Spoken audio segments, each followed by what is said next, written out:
नमस्कार दोस्तों, मेरा नाम है विशाल। आप सबका स्वागत है स्टॉक बॉक्स के बिजनेस स्टैंडर्ड एनालिसिस वीडियो में। यहाँ पर हम रोज़ डिस्कस करते हैं बिजनेस न्यूज़पेपर्स के कुछ बढ़िया आर्टिकल्स और सीखने की कोशिश करते हैं, एनालाइज करते हैं उन्हें, कॉज और इफेक्ट। तो यहाँ पर अगर आपको ये चीज़ें पसंद है तो ज़रूर इस चैनल को भी सब्सक्राइब कर लीजिए। शुरुआत करते हैं आज के सबसे पहले आर्टिकल से। RBI raises risk waits for unsecured loans. आप देख रहे होंगे अभी पिछले 1-2 दिन में, अगर बैंकिंग इंडेक्स की बात करें, बैंक निफ्टी जिसे हम कहते हैं, जहाँ पे अच्छे खासे जो टॉप बैंक्स हैं इंडिया के वो आते हैं, इसमें ये करीब 1% नीचे है आज इस वीडियो को बनाते वक्त, करीब 500 पॉइंट।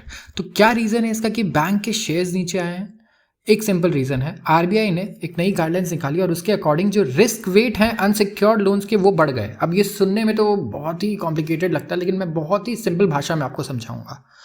होता ये है कि देखिए, इस वक्त जो भी RBI ये डिसीजन ले रही है उसका एक रीज़न है। सिंपल रीज़न क्या है कि क्रेडिट ग्रोथ जो हो रहा है वो बहुत ही ज़्यादा हो रहा है, specially unsecured loan. Unsecured loan किसे कहते हैं?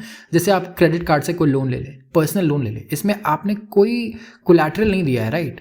अगर आपने डिफ़ॉल्ट कर दिया तो बैंक के पास वसूलने का कोई तरीका नहीं है, जैसे कोई ज़मीन के कागज़ हों या किसी भी प्रॉपर्टी, कोई एसेट अटैच नहीं है। कार लोन लेते हैं तो कार बैंक ले लेगी, होम लोन में आपको होम ले सकती है, लेकिन पर्सनल लोन में कुछ भी नहीं है। वैसे क्रेडिट कार्ड डेट में कुछ नहीं है। तो इनकी ग्रोथ इतनी ज़्यादा हो रही थी कि गवर्नमेंट ने कहा कि देखिए, जहाँ जहाँ आप ये कोलैटरल नहीं ले रहे हैं ना बैंक से, ये कस्टमर से अपने, वहाँ पर आप इतना, अब जो है आपका लोन थोड़ा आपको कम करना पड़ेगा। तो यहाँ पे क्या किया इन्होंने, रिस्क वेट इंक्रीज करा दिया, 100% से 125% कर दिया। इससे होगा कुछ नहीं, ये जो लोन्स हैं थोड़े और एक्सपेंसिव हो जाएंगे पहले से। तो RBI चाहती है कि ठीक है, लोन ग्रोथ हो, हमें कोई दिक्कत नहीं है, लेकिन यहाँ पे रेकलेसनेस नहीं होनी चाहिए। और मैं आपको बता दूं, कोविड से पहले ये इतना ही हुआ करता था, कोविड के बाद कम कर दिया गया था इसे। तो अब इसे वापस पुराने लेवल पे लेकर आ गए हैं और इसमें कोई नई चीज़ बहुत नहीं हुई है।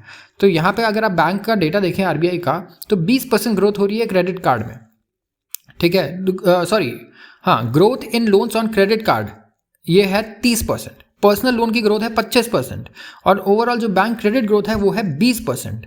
तो अब क्या होगा यहाँ पे, देखिए इतना ज़्यादा ग्रोथ होता तो RBI को लगा कि नहीं, अब पुराने वाले ही मॉडल पे आ जाते हैं।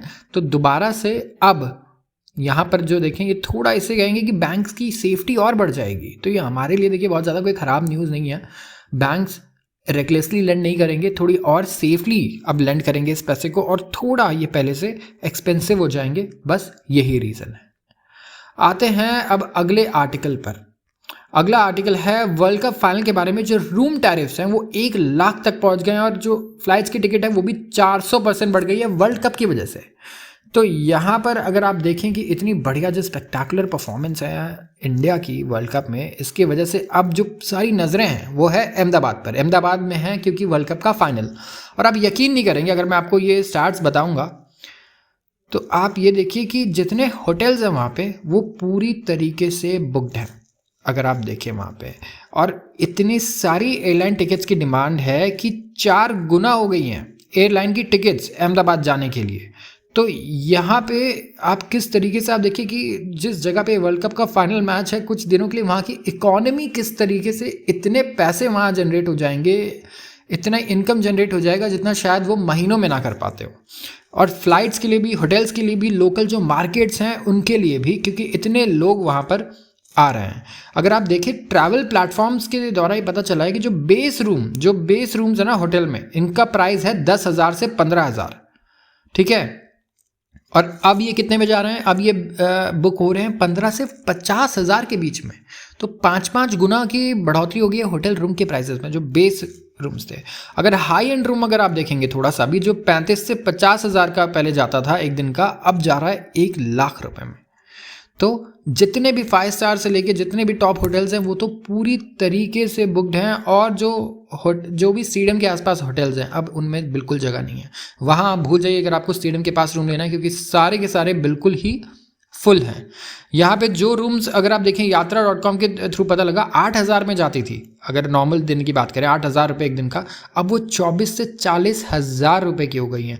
तो जो लोकल होटल्स हैं अहमदाबाद में, गुजरात में, उनको भी कितना ज़्यादा बेनिफिट होगा। तो आप देखिए, हम गेम्स की बात करते हैं, ये क्रिकेट का क्रेज़ इंडिया में इतना ज़्यादा है, लेकिन अगर और भी गेम्स का क्रेज़ अगर बढ़े आगे जाकर, तो किस तरीके से आप देखिए कितना आउटपुट जनरेट हो सकता है, कितनी इकोनॉमी आप कह सकते हैं ग्रो कर सकती है सिर्फ इन मैचेस की वजह से।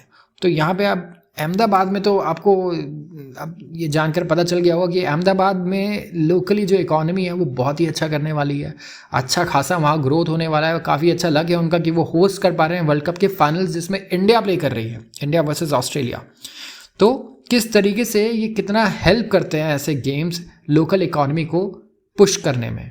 तो flight tickets, hotel tickets, restaurant में भीड़ होगी बिल्कुल भर भर के, उसके अलावा टैक्सीज होंगी, उनको काफ़ी अच्छा काम मिलेगा। जो लोकल मार्केट्स हैं, जो यूनिक वहाँ की चीज़ें बेचते हैं, उनको खूब फ़ायदा मिलने वाला है। तो इस तरीके से हर जो आप कह सकते हैं शॉप है वो अपने पूरे आउटपुट से वहाँ काम करेगी, फैक्ट्रीज पूरे आउटपुट से काम करेगी जो भी इन सेक्टर में इन्वॉल्व है।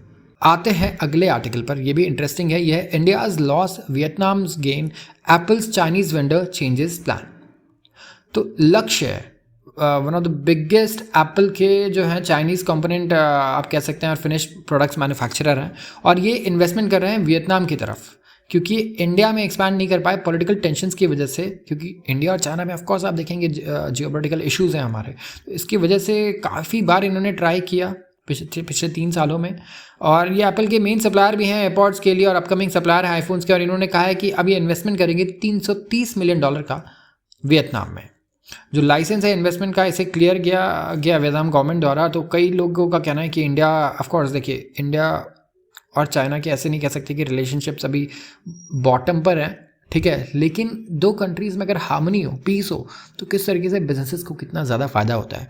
तो ये इन्वेस्टमेंट ऑफकोर्स इंडिया में आ सकता था, जो कि इंडिया को पता था कि हमें नहीं चाहिए, ठीक है। हमने खुद इन्हें नच किया, हमने खुद इन्हें वेलकम नहीं किया इस कंपनी को, जो चाइनीज़ कंपनी है, क्योंकि ऑफकोर्स हम चाहते हैं कि हमारी कंपनीज़ को ये प्रोजेक्ट्स मिले, हम ये सेटअप करें। तो ये कंपनी यहाँ कि भले ही $1 बिलियन इन्वेस्ट कर दे, हम चाहते हैं कि हमारी कंपनी भले ही 100 मिलियन का काम करे, लेकिन हमारा अपना काम हो।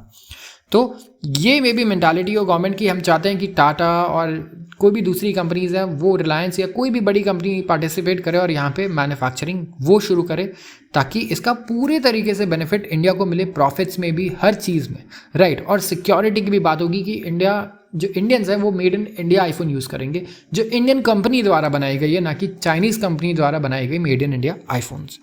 तो ये एक इंपॉर्टेंट चीज़ है, और मे बी यही एक रीज़न है जिसकी वजह से आप ये कह सकते हैं कि ये इंडिया का लॉस आप इसे नहीं कहेंगे, क्योंकि हमने इस इन्वेस्टमेंट को खुद ही मना कर दिया कि हमें ये नहीं चाहिए। तो इन्होंने काफ़ी ट्राई किया है पिछले 3 सालों में।